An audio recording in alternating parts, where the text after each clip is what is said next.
joognaa dekada Garaacad waxaa hadda dhinacayga taagan markabkii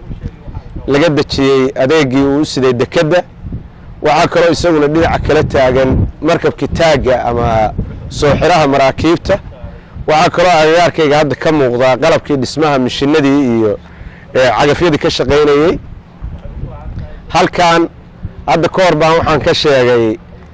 sidaan oo kale warbixin uu Farxaan iga qabtay waxaan rabaa inaan dadka Soomaaliyeed u sheego inay dadka Soomaaliyeed dhan walba hodan ka yihiin xagga maskaxda firfircoonida hantida waxqabadka laakiin kaliya ay ka dhiman tahay dhiiranaanshaha dekedan xilli laga joogo 2 qarni muddo ku siman raggii joogay oo halkan ku noolaa oo wayaashaya ahaa iyadoo Soomaaliya ka fakareen xilliga dekado iyo business iyo talo isugu yimaadeen waxay yiraahdeen 3 waxyaalood aynu sameeyno dadka darisyada in Allah oo daafacayna ka degan aynu la sameeyno xiriir calaayeensa iyo waxqabad mushtaraynu sameeyno mushtar baa waa yar looran jiray oo aynu Hindiya iyo deegaamada Carabta aynu ganacsi la sameeyno doona aynu gadanno bakhaar weyn oo aynu wax ku kaydinana aynu sameeyno sida dhacday sheekada sidaan ku hayo waa sheeko caana oo midowga dhan laga yaqaan ama dadka hadda deegaankan joogo dhan ay og yihiin odagii talada reerka ugu weynaa oo wax la bidayay xagga daada iyo dhaqaalaha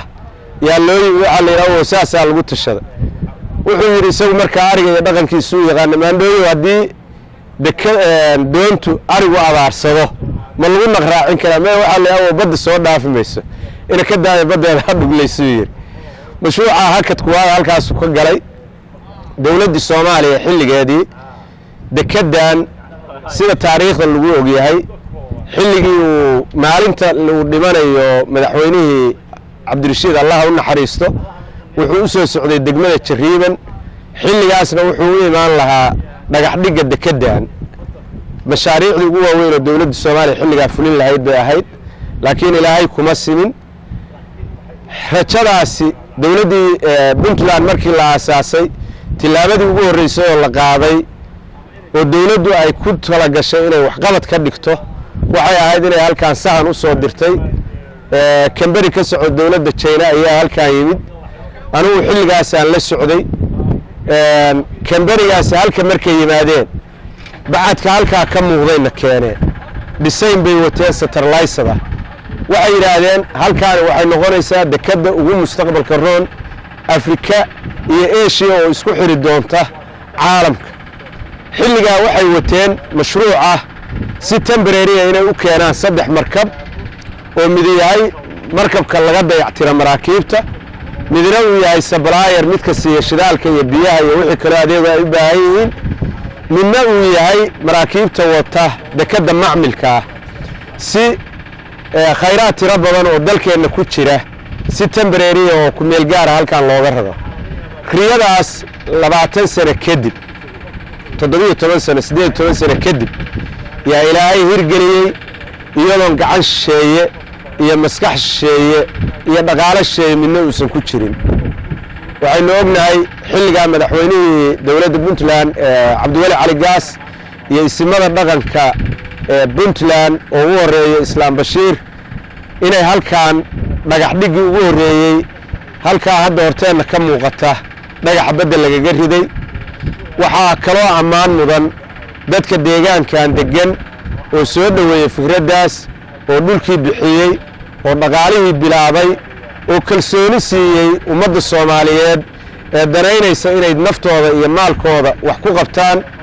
maanta riyadaasi waxay suurowday iyadoo gacan sheeye ku jirin dhaqaale sheeyana ku jirin waxaad aragtaan hadda maanta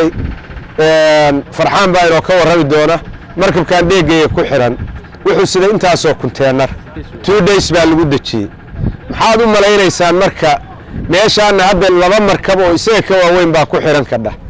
insha Allah waxaan rajaynaynaa ciriirigaas inaynu ka baxno waxaan leeyahay dadka Soomaaliyeed haddaynu damacna inaynu dhisano dalkeena waa ku filannahay dhaqaalaheennuna waa ku filan yahay aqoonteennuna waa ku filanta 3,333 kilomitir oo xeeba oo aynaan ka faa'iideysan baynu haysanaa dhaqaalaha yurub yaalla ha la keeno midka ameerika yaalla ha la keeno gaala hadda iyadaa isu goodiyeysa intaan atomic bam la isku ridin halkaan innaga ina soo gaari mayo atomic bamku ina soo gaari mayo sunta la isku buufinayaa inoo imaan mayso gaala iyadaa alla isku salladayaa ilaahay aynu barino dhulkeenna aynu iimaansanno dhaqaalaheenna aynu gashanno waxaa intaa dheer deegaankan anoo ku hadlaya afka odayaasha dhaqanka gobolka mudug gaar ahaan degmada Jariiban waxaan leenahay oo allaal ciddi Soomaaliya oo danaynaysa inay maal gashato waa ku soo dhaweynaynaa waxaanu siinaynaa dhulay degaan waxaanu siinaynaa waxbaanu la qabanaynaa waa soo dhaweynaynaa aalan wasahlan baanu leenahay gacmo furan ha lagu soo dhawaado ha lagu daydo hal abuurada iyo geesiyaasha ka shaqeeyay dekadaani inay dhisanto iyadoo siyaasad iyo gacan shisheeye intaba ka madax bannaan insha Allah dekadaha kale iyo airboorradana waa ku xijin doonaa jidkii iyo airboorkii waa inoo dhiman waxa dhiman warehouse-yadii waxa dhiman shidaaladii waxa dhiman maxjaradii xoolaha fursado badan bay dekadaani furi doontaa cidii ay ka hormadhay marka dhaqaalaha maalgashigaani ha u soo diyaar garoobeen maalgashiga labaad anigu qolada idaha tabcaysaan ku